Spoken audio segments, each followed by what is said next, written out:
Hi అండి. ఈరోజు నేను సోయా కీమా కర్రీ చేస్తున్నాను. సోయా గ్రాన్యువల్స్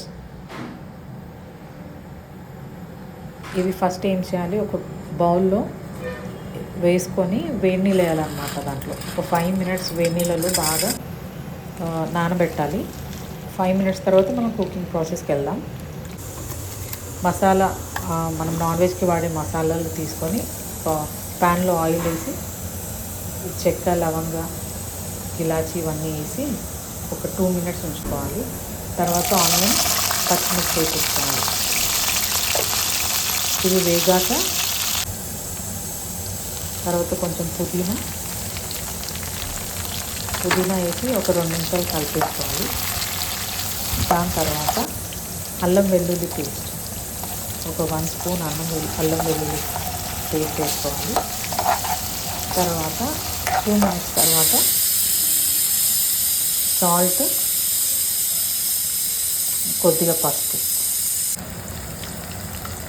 వేసి ఒకసారి కలిపేసుకొని మనం నానబెట్టుకున్న ఈ సోయా గ్రాన్యూల్స్ ఉన్నాయి కదా, అవి వాటర్లో నుంచి తీసి బాగా పిండి వేసేసుకోవాలన్నమాట. వాటర్ వేయకుండా ఓన్లీ అవి మాత్రమే వేసేసుకోవాలి. అది కొంచెం ఇట్లా మెత్తగా కీమా టైపు ఉంటుందన్నమాట నానిన తర్వాత. దాంట్లోనే మనకు సరిపడా కారం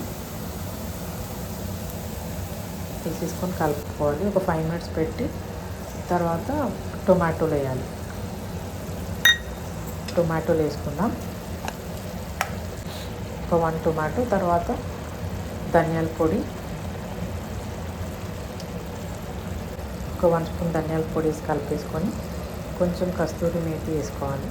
లేదా నీకు లాస్ట్కి కొత్తిమీర వేసి ఒక 2 నిమిషాలు మగ్గిన తర్వాత స్టవ్ ఆఫ్ చేసుకోవాలి.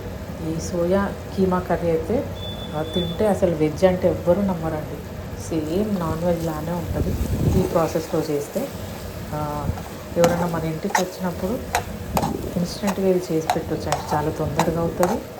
అది ఎవరు కూడా గుర్తుపట్టారు. ఇలా ఈ టైప్లో చేస్తే కీమా లానే ఉంటుంది సేమ్. చాలా బాగుంది. ఒకవేళ నా రెసిపీ మీకు నచ్చితే మీరు ట్రై చేయండి. నా వీడియో నచ్చితే లైక్ చేయండి, షేర్ చేయండి, సబ్స్క్రైబ్